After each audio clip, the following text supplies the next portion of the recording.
27년 동안 전부 뺏겨다고 생각했죠. 근데요, 하나는 남겨두었더라고요.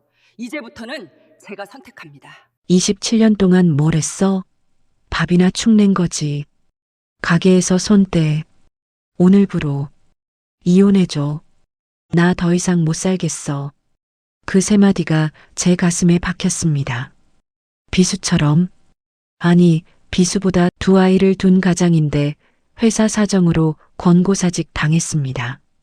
막막한 마음에 시작한 채널인데 여러분의 구독 하나가 저희 가족에게 희망이 됩니다. 구독, 좋아요, 알림 설정 꼭 부탁드려요. 더 깊이 박혔습니다. 박형기, 제 남편이었던 사람입니다.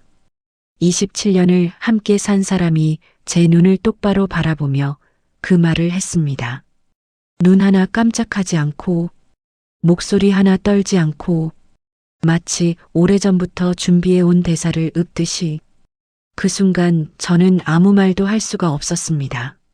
손이 떨렸습니다. 무릎이 후들거렸습니다. 그런데 이상하게도 눈물은 나오지 않았습니다. 너무 놀라면 울지도 못한다는 걸 그날 처음 알았습니다. 돌아보면 그 아침도 여느 날과 다르지 않았습니다. 새벽 4시 반 알람이 울리기도 전에 눈이 떠졌습니다. 몸이 기억하는 시간이었으니까요. 27년 동안 단 하루도 어긴 적 없는 시간. 이불을 걷고 일어나 세수를 하고 주방으로 향하는 그 동선이 이미 제 몸에 각인되어 있었습니다. 시어머니 박점순 여사의 반찬 가게, 점순이네 손맛. 이름은 시어머니 것이었지만 사실 그 가게를 먹여 살린 건 제 손이었습니다. 새벽마다 육수를 내리고 명절에도 쉬지 않고 칼질을 했습니다. 손등이 트고 갈라져도 손목이 저려 밤에 잠을 못 이뤄도 단 한 번도 입 밖으로 불평을 꺼낸 적이 없었습니다. 그렇게 하는 게 당연한 줄 알았습니다. 그게 며느리의 도리인 줄 알았습니다. 제 낡은 앞치마 주머니 속에는 늘 작은 수첩 하나가 들어 있었습니다. 까맣게 다른 표지에 제 글씨로 빼곡하게 채워진 레시피 노트였습니다. 27년치 손맛이 담긴 세상에 단 하나뿐인 노트. 시어머니가 알면 빼앗을까봐, 남편이 알면 비웃을까봐 아무도 몰래 퇴근길 버스 안에서 적어온 것들이었습니다. 그게 제가 가진 전부였습니다. 가게도, 통장도, 집도 제 이름으로 된 것 하나 없던 시절에 그 수첩만큼은 오롯이 제 것이었습니다. 그날 아침도 그 수첩을 주머니에 넣고 가게로 나섰습니다. 그리고 저녁에 집으로 돌아왔을 때 남편은 거실 소파에 앉아 다리를 꼬고 저를 기다리고 있었습니다. 평소와 달리 양복을 빼입은 채로 뭔가 준비를 해온 사람의 표정으로 그 눈빛을 보는 순간 이상한 느낌이 들었습니다. 심장이 한번 쿵 내려앉았습니다. 그리고 그 세 마디가 쏟아졌습니다. 저는 그날 밤 27년의 세월이 단 세 문장으로 정리되는 걸 지켜봤습니다. 남편의 목소리는 차가웠고 거실의 공기는 얼어 있었고 시계 초침 소리만 유난히 크게 들렸습니다. 저는 한동안 그 자리에 서 있었습니다. 무너지지 않으려고, 쓰러지지 않으려고 있는 힘을 다해 두 발로 버텼습니다. 부엌으로 돌아온 저는 아무 생각 없이 설거지를 시작했습니다.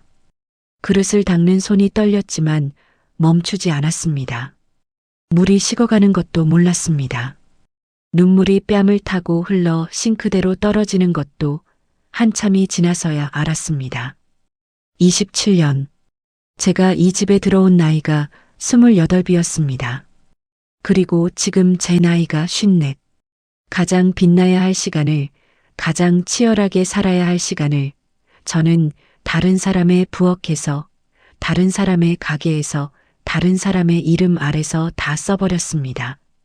그날 밤 저는 오래도록 잠을 이루지 못했습니다. 앞치마 주머니 속 수첩을 꺼내 가슴에 꼭 안고 천장을 바라보며 생각했습니다. 이게 끝인지 아니면 시작인지. 아직은 몰랐습니다. 다만 한 가지는 알았습니다. 이 수천만큼은 절대로 빼앗기지 않겠다고. 사람이 변하는 건 하루아침이 아닙니다. 돌이켜보면 균열은 훨씬 오래전부터 시작되고 있었습니다. 다만 저는 보지 않으려 했습니다. 아니, 정확히는 볼 여유가 없었습니다. 새벽부터 밤까지 가게와 집을 오가는 생활 속에서 남편의 변화를 눈치챌 틈이 없었습니다. 처음 이상함을 느낀 건 약 1년 전이었습니다. 남편이 야근을 이유로 집에 늦게 들어오는 날이 잦아졌습니다. 처음에는 그러려니 했습니다. 남편은 중소건설자재회사 영업팀에서 일했고 실적에 따라 바쁜 시기가 있다는 걸 알고 있었으니까요. 그런데 야근이 아닌 주말에도 갑자기 약속이 생겼다며 나가기 시작했습니다. 골프라고 했습니다. 동료들과의 모임이라고 했습니다. 저는 고개를 끄덕였습니다. 그게 남편을 믿는 거라고 생각했습니다. 변화는 작은 것에서부터 드러났습니다. 항상 거실 탁자 위에 아무렇게나 던져두던 휴대폰을 항상 몸 가까이 두기 시작했습니다. 샤워를 할 때도 잠을 잘 때도 화장실 갈 때조차 들고 들어갔습니다. 처음에는 그냥 넘겼습니다. 하지만 어느 날 밤 남편이 샤워하는 사이 진동이 울리는 휴대폰 화면에 흘낀 눈이 갔습니다. 발신자 이름이 보였습니다. 이지연. 저는 그 이름을 처음 봤습니다. 처음 듣는 이름이었습니다. 그냥 지나치려 했습니다. 그런데 이상하게 그 이름이 머릿속에서 지워지지 않았습니다. 며칠 후 우연처럼 보이지만 사실은 용기를 끌어모아 한 행동으로 저는 남편이 자리를 비운 사이 식탁 위에 놓인 휴대폰을 열었습니다. 손이 떨렸습니다. 심장이 귀 옆에서 뛰는 것 같았습니다. 15줄. 제가 화면을 내리다 멈춘 건 15번째 줄 즈음이었습니다. 더 볼 수가 없었습니다. 더 봐서는 안 될 것들이 거기 있었습니다. 그 단어들, 그 문장들이 눈에 타들어오는 것 같았습니다. 휴대폰을 도로 식탁 위에 내려놓고 저는 방으로 들어갔습니다. 문을 잠갔습니다. 그리고 이불을 뒤집어 쓰고 이를 악물었습니다. 소리가 새어나오면 안 됐으니까요. 남편이 샤워하고 나오면 아무것도 모르는 척해야 했으니까요. 그날 밤 남편 옆에 누워 저는 내내 눈을 뜨고 있었습니다. 천장을 바라보며 계산을 했습니다. 감정을 잠시 옆에 밀어두고 현실을 냉정하게 들여다봤습니다. 집은 남편과 시어머니 공동 명의, 가게는 시어머니 명의, 제 통장에는 시어머니가 용돈처럼 쥐어주는 돈이 전부, 제 이름으로 된 재산은 단 한 푼도 없었습니다. 27년 동안 가게에서 일했지만 월급은 한 번도 받은 적이 없었습니다. 가족이니까, 당연한 거니까 그 말을 아무 의심 없이 받아들였습니다. 그때서야 깨달았습니다. 저는 며느리가 아니라 무임금 노동자였다는 걸. 그리고 며칠 후 남편이 퇴근길에 어딘가에 들렀다 오는 길에 흘린 영수증 한 장을 발견했습니다. 부동산 중개사무소 영수증이었습니다. 주소가 적혀 있었습니다. 낯선 동네였습니다. 이지연 명의로 건물을 알아보는 정황이 담긴 메모가 뒤편에 적혀 있었습니다. 저는 그 영수증을 조용히 앞치마 주머니에 넣었습니다. 레시피 수첩 옆에 버릴 수가 없었습니다. 이유는 몰랐지만 언젠가 쓸 일이 생길 것 같았습니다. 그게 두 번째 복선이 되리라는 걸 그때는 물론 알지 못했습니다. 이혼 서류가 식탁 위에 올라온 건 제가 모든 걸 알고 난 지 열흘이 지난 뒤였습니다. 남편은 차분했습니다. 오히려 그 차분함이 더 무서웠습니다. 고함을 치거나 변명이라도 늘어놓는 사람은 아직 감정이 있는 사람입니다. 그런데 남편은 달랐습니다. 이미 마음이 완전히 떠난 사람처럼 서류를 밀어놓는 손이 흔들리지 않았습니다. 시어머니는 그날 저녁 가게 마감 후 저를 창고 앞으로 불렀습니다. 저는 직감했습니다. 아들에게 이미 다 들었겠구나 하고, 미수가 어차피 이렇게 된 거 내가 먼저 도장 찍어줘라. 형기도 힘들고 나도 힘들다. 시어머니는 그렇게 말했습니다. 마치 오래된 거래를 정리하듯이 27년을 함께 산 며느리에게 처음부터 끝까지 반말로. 저는 그 말을 들으며 등 뒤 벽에 붙어 있는 연간 달력을 바라봤습니다. 날짜 칸들이 눈에 들어왔지만 숫자가 읽히지 않았습니다. 그 다음 날부터 남편의 말이 달라졌습니다. 처음에는 잘못했다는 말이 있었습니다. 하지만 사흘이 지나자 미안하다는 말이 사라졌습니다. 일주일이 지나자 협박이 시작됐습니다. 27년간 가게 일을 했지만 월급을 받은 적 없으니 오히려 그동안 먹여주고 재워준 것만으로도 충분하다는 식의 말이 나왔습니다. 위자료도 없다고 했습니다. 줄 것도 없다고 했습니다. 재판에 가면 더 피곤해진다고 했습니다. 저는 그 말들을 들으며 하나씩 가슴속에 새겼습니다. 화가 나지 않았냐고요. 당연히 났습니다. 그런데 그보다 더 강한 감정이 화 위에 켜켜이 쌓였습니다. 바로 오기였습니다. 이 사람들은 제가 아무것도 할 수 없다고 생각하는 게 분명했습니다. 갈 곳도 없고 돈도 없고 자식도 없는 54짜리 여자가 서류에 도장을 찍고 조용히 사라질 거라고 계산하는 게 눈에 보였습니다. 그 계산이 너무도 선명하게 읽혔습니다. 그래서 오히려 이상하게 마음이 가라앉았습니다. 울지 않기로 했습니다. 적어도 이 집안에서는 이혼 서류에 도장을 찍던 날 손이 떨리지 않으려고 이를 악물었습니다. 하지만 결국 손끝이 미세하게 흔들렸습니다. 다행히 남편은 그것을 보지 못했습니다. 서류만 바라보고 있었으니까요. 저는 도장을 찍고 서류를 밀어주었습니다. 그리고 일어서며 딱 한 가지를 챙겼습니다. 앞치마 주머니 속 낡은 수첩. 그것만 들고 저는 27년을 살았던 집을 나왔습니다. 뒤를 돌아보지 않았습니다. 돌아볼 이유가 없었습니다. 놓고 온 것들보다 손에 쥔 것이 더 소중했으니까요. 현관문이 닫히는 소리가 들렸습니다. 찰칵. 그 소리가 끝이 아니라 시작처럼 느껴졌습니다. 그게 제가 그날 느낀 전부였습니다. 고시원은 3평이었습니다. 침대 하나, 책상 하나, 창문 하나. 창문 밖으로는 옆 건물 외벽만 보였습니다. 햇빛이 들어오는 시간은 하루에 2시간 남짓이었습니다. 복도에서는 늘 낯선 냄새가 났고 밤이 되면 얇은 벽 너머로 누군가의 기침 소리, 전화 소리, 울음소리가 섞여 들어왔습니다. 보증금 500만 원. 그것이 이혼 후 제가 가진 전 재산이었습니다. 시어머니는 예상대로 가게 일을 즉시 그만두라고 했습니다. 남편이 요구했고 시어머니가 집행했습니다. 가게 열쇠를 반납하는 날 시어머니는 고생했어라는 말 한마디를 했습니다. 그게 27년에 대한 마지막 정산이었습니다.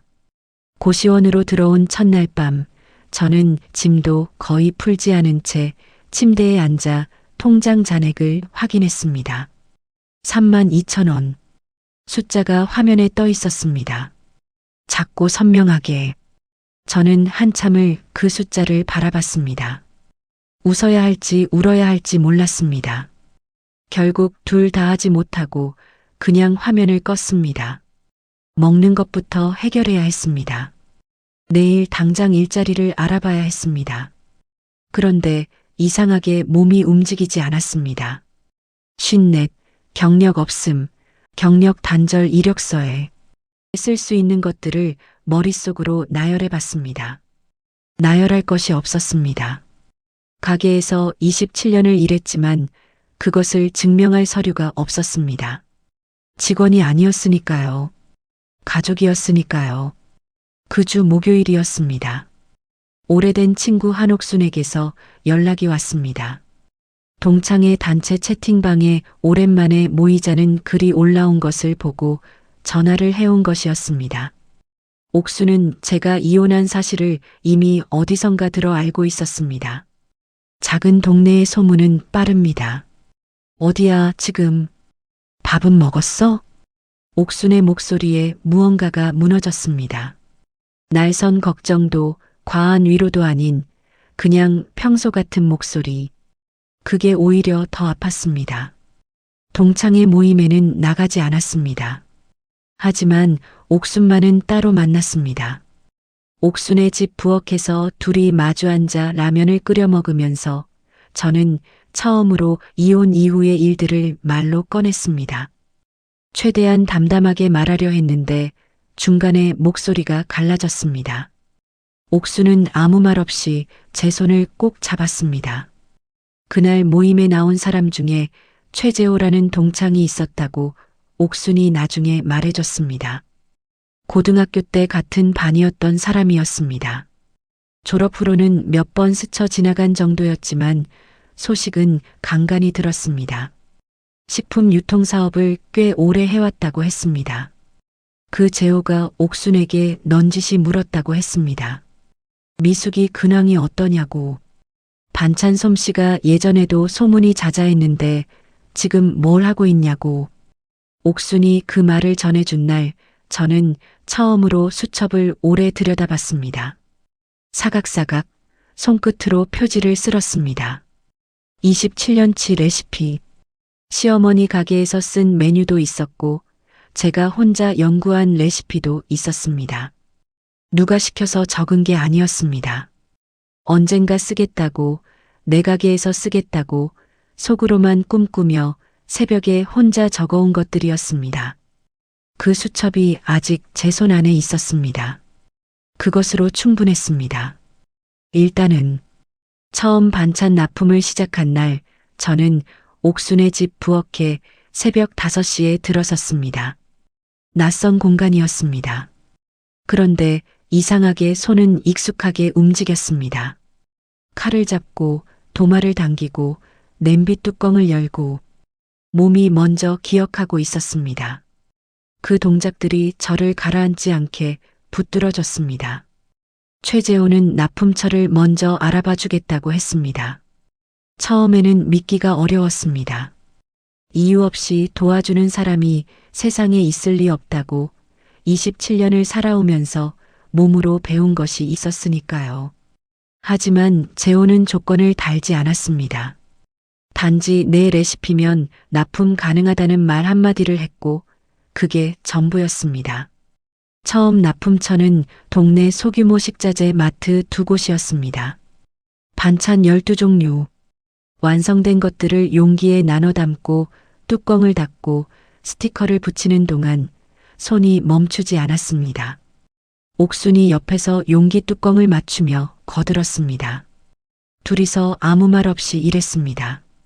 새벽 공기가 창틈으로 들어왔고 참기름 냄새가 부엌을 가득 채웠습니다. 납품을 마치고 돌아오는 길에 마트 사장님에게 문자가 왔습니다. 간단한 내용이었습니다. 내일도 같은 수량으로 가능하냐고. 그 문자 한 줄이 그렇게 크게 와닿을 줄 몰랐습니다. 저는 버스 안에서 그 문자를 여러 번 읽었습니다. 뭔가 확인하고 싶어서가 아니라 그냥 다시 보고 싶어서. 처음으로 누군가가 제 솜씨를 정식으로 필요로 하는 순간이었습니다. 가족이어서가 아니라 돈을 내고 사겠다는 의미로. 한 달이 지났습니다. 납품처가 4곳으로 늘었습니다. 2달이 지나자 6곳이 됐습니다. 입소문은 저도 모르는 사이에 퍼지고 있었습니다. 어느 날 옥순이 흥분한 목소리로 전화를 해왔습니다. 단골 손님 한 분이 가게는 없냐고 직접 가서 사고 싶다고 했다는 것이었습니다. 가게. 그 단어가 귓속에서 울렸습니다. 저는 그날 밤 고시원 침대에 누워 오래도록 생각했습니다. 현실적인 계산을 했습니다. 자본금이 없었습니다. 신용대출도 쉽지 않은 나이였습니다. 하지만 재호가 초기 비용 일부를 선지원해 주겠다고 했고 옥순이 가게 보증금 일부를 자기가 보태겠다고 했습니다. 갚아도 되고 안 갚아도 돼. 대신 가게 차리면 나한테 일 시켜. 옥수는 농담처럼 말했지만 눈빛은 진지했습니다. 저는 고시원방 창문을 열었습니다. 밤 공기가 들어왔습니다. 작은 창문으로 골목 가로등이 보였습니다. 그 불빛이 그날따라 작지 않아 보였습니다.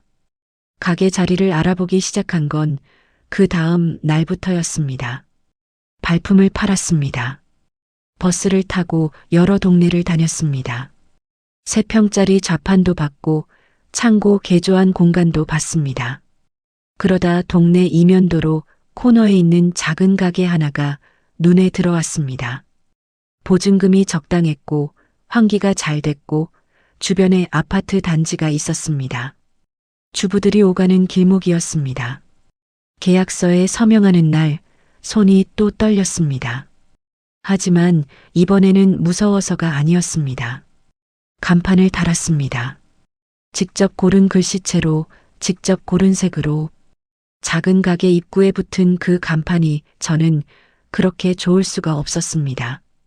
미숙인의 밥상. 제 이름이 들어간 간판이었습니다. 세상에 처음으로 내 이름을 건 무언가였습니다. 간판 앞에 서서 한참을 올려다봤습니다. 뒤에서 옥순이 괜찮냐고 물었습니다. 괜찮았습니다. 아니, 그것보다 더 나은 상태였습니다. 그날 이후로 형기가 이지연과 재혼했다는 소식이 들려왔습니다. 누군가를 통해서 조용히. 저는 그 소식을 듣고도 오래 생각하지 않았습니다. 그 사람의 삶이 이제 제 삶과 교차할 이유가 없었습니다. 저에게는 지금 아침마다 열어야 할 가게가 생겼으니까요. 가게 문을 연 지 석 달째 되던 날 지역 케이블 방송국에서 전화가 왔습니다. 처음에는 장난 전화인 줄 알았습니다. 한 동네 반찬 가게에 방송국에서 연락을 해온다는 게 현실처럼 느껴지지 않았습니다. 하지만 전화 너머 목소리는 진지했습니다. 우리 동네 숨은 맛집을 소개하는 코너를 기획 중인데 입소문으로 가게를 알게 됐다고 했습니다. 촬영이 가능하냐고 물었습니다. 저는 수화기를 든 채로 잠시 옥순을 바라봤습니다. 옥순이 두 눈을 크게 뜨고 고개를 끄덕였습니다. 그렇게 해서 방송 출연이 결정됐습니다. 촬영 당일 새벽 저는 평소보다 1시간 일찍 가게에 나왔습니다. 떨렸습니다. 손이 아니라 가슴이 떨렸습니다. 카메라 앞에 서는 것이 낯설기도 했고 내가 만든 음식이 어떻게 비춰질지 두렵기도 했습니다. 그런데 막상 조리를 시작하자 손이 알아서 움직였습니다. 육수를 내리고 간을 보고 불 조절을 하는 동작들이 자연스럽게 이어졌습니다. 몸이 먼저 아는 일이었습니다. 27년이 몸에 새겨놓은 것들이었습니다. 방송이 나간 날 저녁부터 달라졌습니다. 다음 날 아침 가게 앞에 평소보다 이른 시간에 손님이 기다리고 있었습니다. 방송 봤다고 했습니다. 그 다음 날도, 그 다음 날도. 일주일이 지나자 오전 물량이 정오가 되기 전에 다 팔렸습니다. 2주가 지나자 웨이팅이 생겼습니다. 반찬 가게에 줄이 서는 광경이 낯설었지만 그 줄을 바라볼 때마다 가슴 한켠이 뜨거워지는 걸 느꼈습니다. 매출이 3배로 뛰었습니다.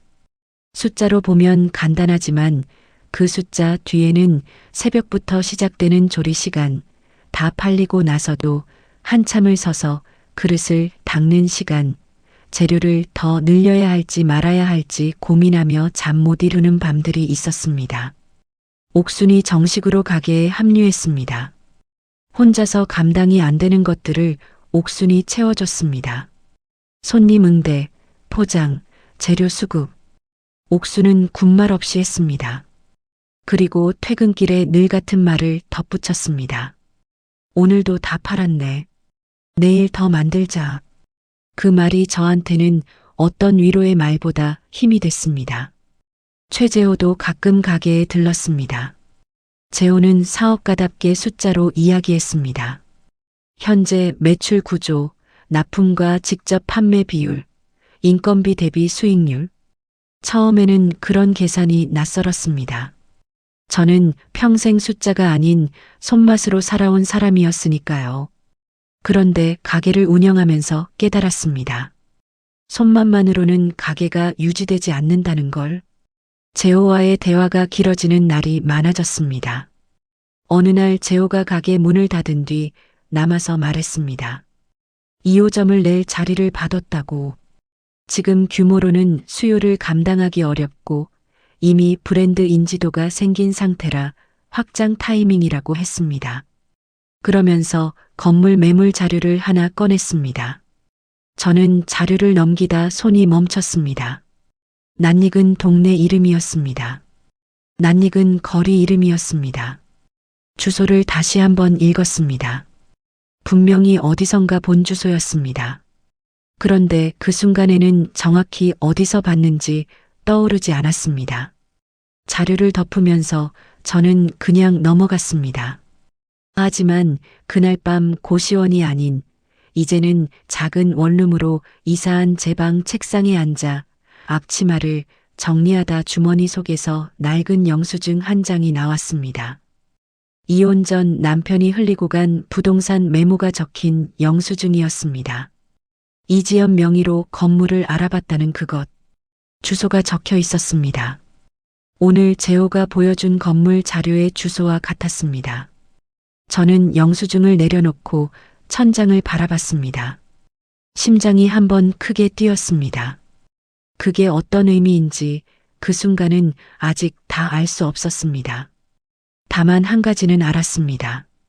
이 건물을 눈여겨봐야 한다는 것. 잘 풀릴 때는 반드시 흔들리는 순간이 옵니다.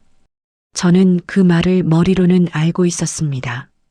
하지만 막상 그 순간이 왔을 때 이렇게까지 정확하게 올 줄은 몰랐습니다. 시작은 내용 증명 우편 한 통이었습니다. 발신인은 법무법인이었습니다. 수신인은 저였습니다. 봉투를 뜯는 손이 떨렸습니다. 편지를 읽는 동안 눈앞이 하얘졌습니다. 내용은 간단했습니다. 점순이네 손맛 가게의 고유 레시피를 무단으로 도용해 영업 중이라는 주장, 즉각 영업 중단 또는 법적 조치를 검토하겠다는 내용이었습니다. 시어머니와 남편이 변호사를 선임한 것이었습니다. 저는 그 편지를 식탁 위에 내려놓고 한동안 앉아 있었습니다. 화가 나는 것과 허탈한 것이 동시에 밀려왔습니다. 27년 동안 가게를 먹여 살린 레시피가 시어머니 것이라고 주장하는 사람들이 이제 와서 그 레시피를 무기로 들고 나왔다는 것이, 그것도 가게가 잘 되기 시작했을 때 정확히. 주변에서의 변화는 빠르게 나타났습니다. 오래된 단골 손님 두 분이 조심스럽게 말을 꺼냈습니다. 어디서 들었는지 가게가 소송에 휘말렸다는 소문이 돈다고 했습니다. 직원으로 막 들어온 젊은 아주머니 한 분이 며칠 뒤 죄송하다며 그만두겠다고 했습니다. 안정적인 곳에서 일하고 싶다고 했습니다. 저는 말리지 않았습니다. 충분히 이해할 수 있었습니다. 가게 분위기가 어수선해졌습니다. 옥수는 내색을 안 했지만 눈빛이 무거웠습니다. 저도 손님들 앞에서는 평소와 같이 웃었지만 가게 문을 닫고 나서 혼자 남으면 다리가 풀렸습니다. 재호에게도 변화가 생겼습니다. 어느 날 재호가 전화를 걸어왔습니다. 목소리가 조심스러웠습니다. 자기 쪽 사업도 예상치 못한 거래처 문제로 자금 흐름이 일시적으로 막혔다고 했습니다. 건물 매입을 위해 함께 진행하려 했던 투자 계획을 잠시 보류해야 할 것 같다고 미안하다는 말을 여러 번 했습니다. 전화를 끊고 나서 저는 가게 주방 의자에 앉았습니다. 등받이에 몸을 기댔습니다. 천장의 형광등이 깜빡였습니다. 오래된 형광등이었습니다. 교체해야 한다고 생각했는데 아직 못했습니다. 그 깜빡임이 지금 제 상황 같았습니다. 꺼지지는 않았지만 불안한 것. 법적 대응을 해야 했습니다. 변호사 상담을 받아야 했습니다. 그러려면 비용이 필요했습니다. 가게 수익이 생기기 시작했지만 아직 충분한 여유 자금은 없었습니다. 하나가 해결되면 다른 하나가 막혔습니다. 그것이 현실이었습니다. 그날 밤 저는 오랜만에 수첩을 꺼냈습니다. 레시피 노트, 까맣게 다른 표지, 빼곡한 글씨들, 맨 첫 페이지에 날짜가 적혀 있었습니다. 27년 전 제가 시어머니 가게에 처음 나간 날로부터 2달이 지난 시점의 날짜였습니다. 그날부터 저는 틈틈이 이 수첩을 채워왔습니다. 버스 안에서, 화장실에서, 남편이 잠든 새벽에 이 수첩이 시어머니 것이라고 주장하려면 이 날짜들을 설명해야 할 것입니다. 저는 수첩의 첫 페이지를 오래 바라봤습니다. 그리고 천천히 다음 페이지로 넘겼습니다. 한 장 한 장마다 날짜가 적혀 있었습니다. 제 필체로, 제 손으로, 제가 살아온 시간 순서대로 이것이 증거였습니다. 저는 그날 밤 처음으로 다음날 아침을 기다리는 마음으로 잠자리에 들었습니다. 무너지기 위해서가 아니라 싸우기 위해서. 법원 서류를 받은 날은 비가 왔습니다. 가게 문을 닫고 혼자 남아 주방 정리를 하는데 창밖으로 빗소리가 들렸습니다. 처음에는 그냥 빗소리였습니다. 그런데 조금씩 커지더니 나중에는 귀를 막고 싶을 만큼 커졌습니다. 소리가 큰 게 아니었습니다. 그냥 제가 너무 조용했습니다. 서류에는 출석 요구 날짜가 적혀 있었습니다. 저는 서류를 접어 앞치마 주머니에 넣었습니다. 수첩이 들어있는 그 자리에 그 둘이 나란히 들어갔습니다.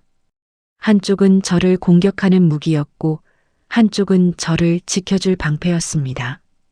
그 무게가 느껴졌습니다. 그날 밤 옥순이 가게로 찾아왔습니다. 연락도 없이 왔습니다. 손에는 편의점 봉지를 들고 있었습니다. 캔 음료 2개, 삶은 계란, 찐 고구마. 아무것도 묻지 않고 주방 의자를 끌어다 제 옆에 앉았습니다. 그리고 계란 껍데기를 까면서 말했습니다. 먹어. 저는 계란을 받아들었습니다. 먹었습니다. 고구마도 먹었습니다. 캔 음료도 마셨습니다. 먹는 동안 아무 말도 하지 않았습니다. 옥순도 묻지 않았습니다. 그냥 옆에 있었습니다. 한참 뒤에 옥순이 먼저 입을 열었습니다. 미수가, 너는 아직 지지 않았어. 짧은 말이었습니다. 하지만 그 말이 가슴 깊은 곳에 내려앉았습니다.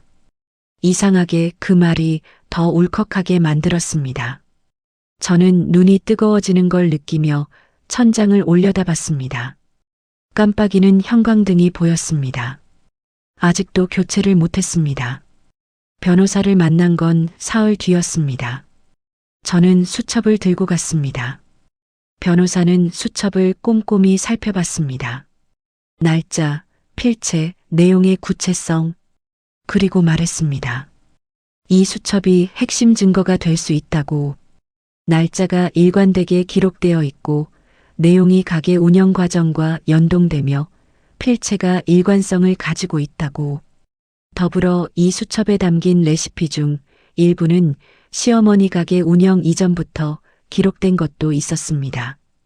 제가 결혼 전 혼자 연구해서 적어둔 것들이었습니다.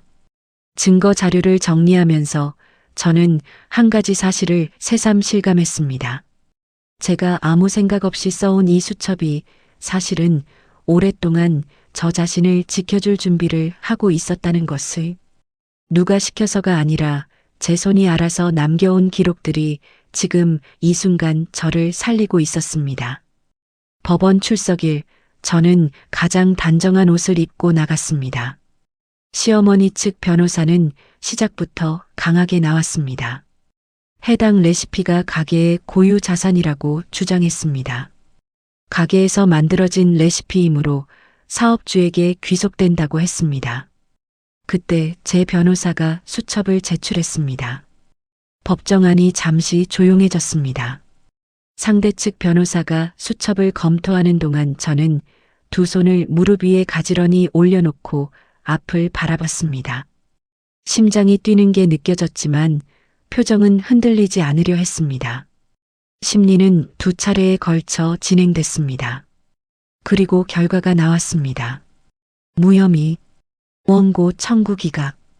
판결문을 건네받으면서 저는 잠시 눈을 감았습니다. 두 손에 힘이 빠졌습니다. 법원 복도를 걸어 나오는 동안 발소리가 유난히 크게 들렸습니다. 나가는 길에 시어머니와 형기를 지나쳤습니다. 시어머니는 시선을 피했습니다.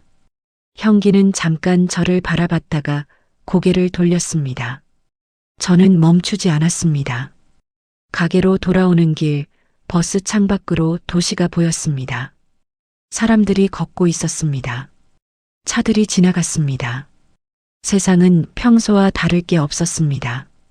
하지만 저는 달라진 느낌이었습니다. 뭔가 가볍고 단단한.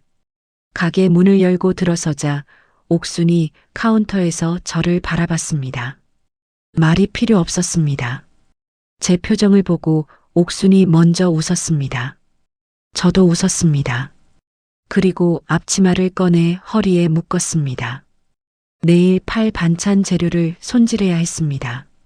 할 일이 있다는 것이 그날따라 그렇게 감사할 수가 없었습니다.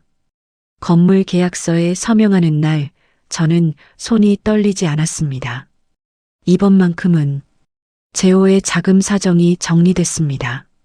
저도 그동안의 수익과 납품 정산금을 모아두었습니다. 두 사람의 자금과 소규모 담보대출을 합산해 매입이 가능한 건물이 나왔습니다. 바로 제호가 이전 챕터에서 보여줬던 그 건물 자료. 낯익은 주소가 적혀 있던 그 건물이었습니다. 계약 전날 밤 저는 입주업체 목록을 다시 한번 살펴봤습니다. 3층에 영업 중인 회사 이름이 눈에 들어왔습니다. 박형기. 남편이 다니던 건설 자재 회사가 아니었습니다. 이혼 후 형기가 독립해서 차린 조그마한 유통법인이었습니다. 이지영과 재혼한 뒤 새로 시작한 사업이라고 언젠가 옥순이 스쳐 지나가듯 말한 적이 있었습니다. 그리고 거슬러 올라가 생각해보니 떠올랐습니다. 이지연 명의로 알아보던 건물이 이 주소와 같았습니다. 그런데 결국 이지연 명의로 매입되지 않은 채 매물로 남아 있었습니다. 형기의 건물 투자 계획이 어그러진 것이었습니다. 그 건물이 지금 제 앞에 놓여 있었습니다. 저는 잠시 생각했습니다.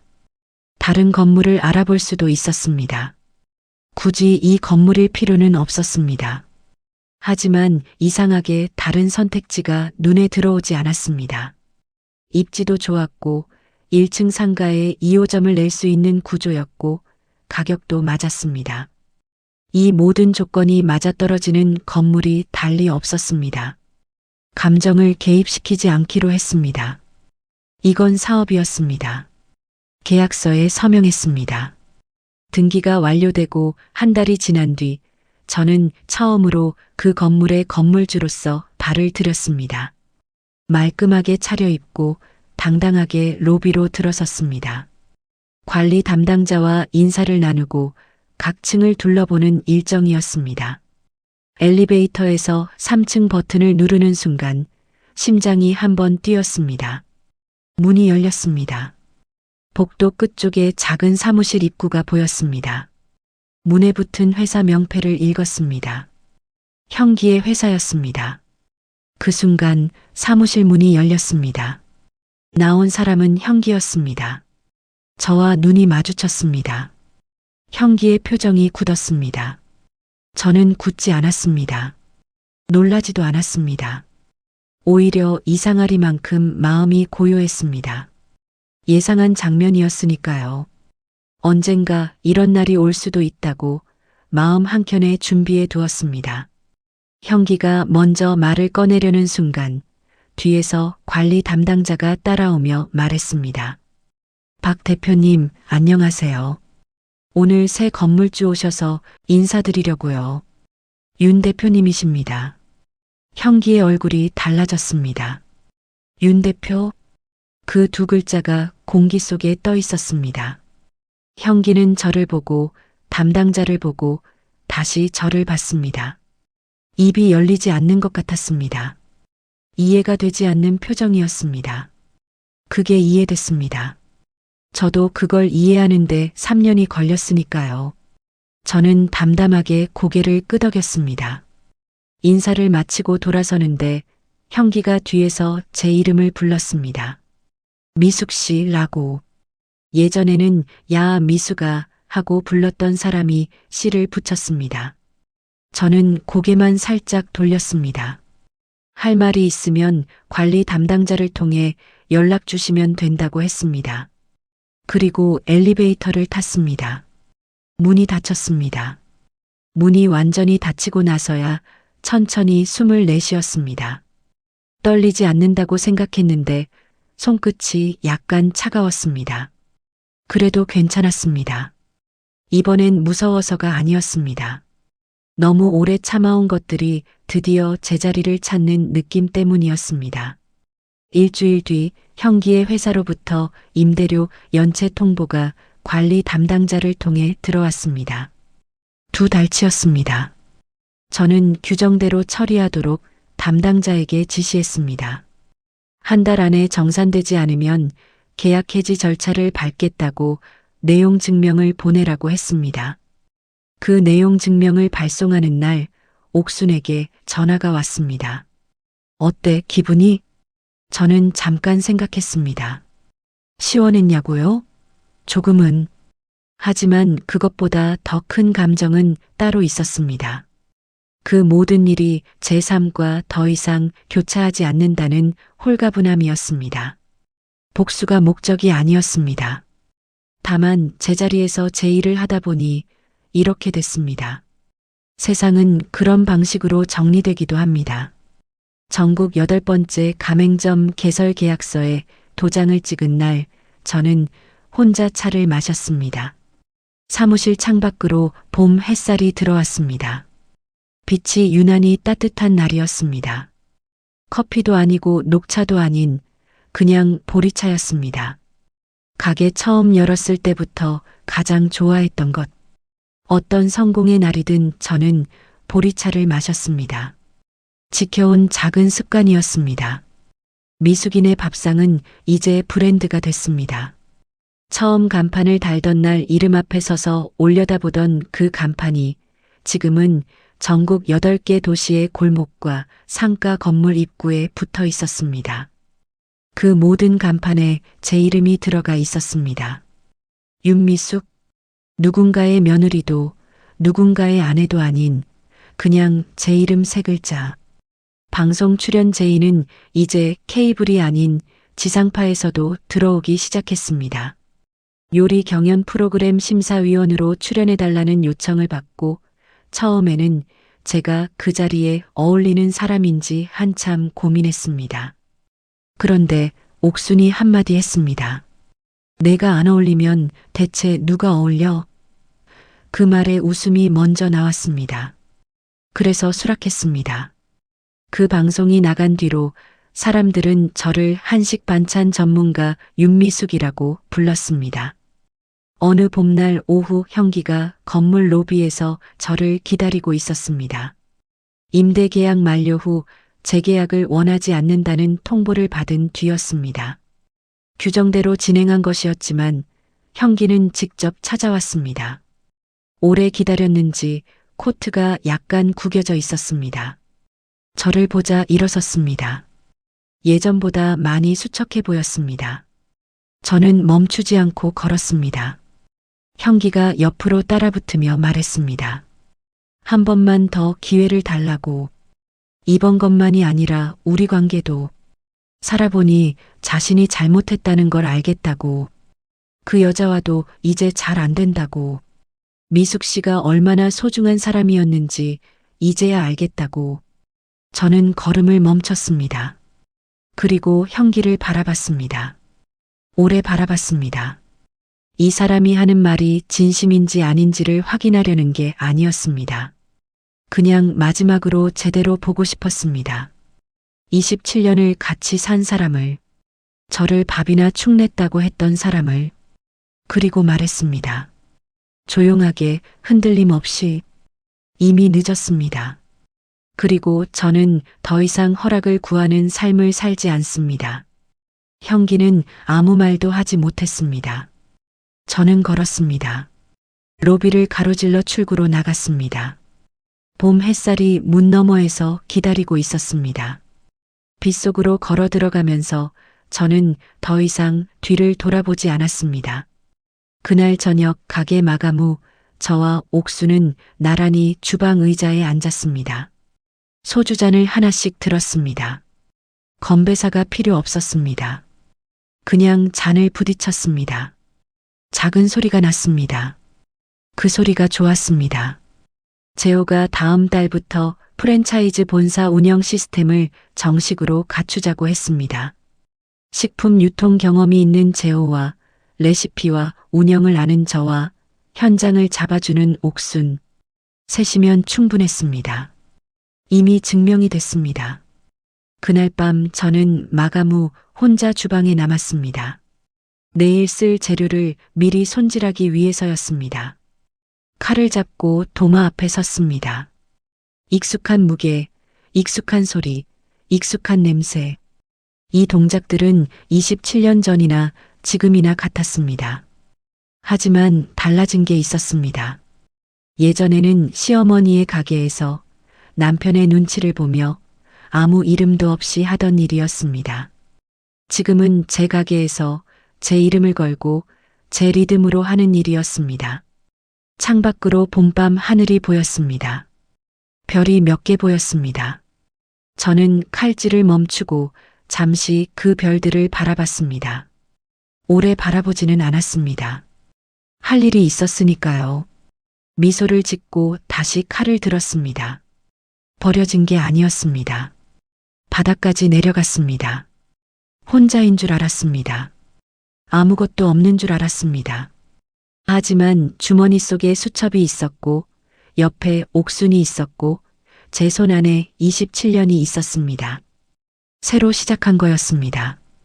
윤미숙, 오늘도 요리를 합니다. 자기 이름 걸고 당당하게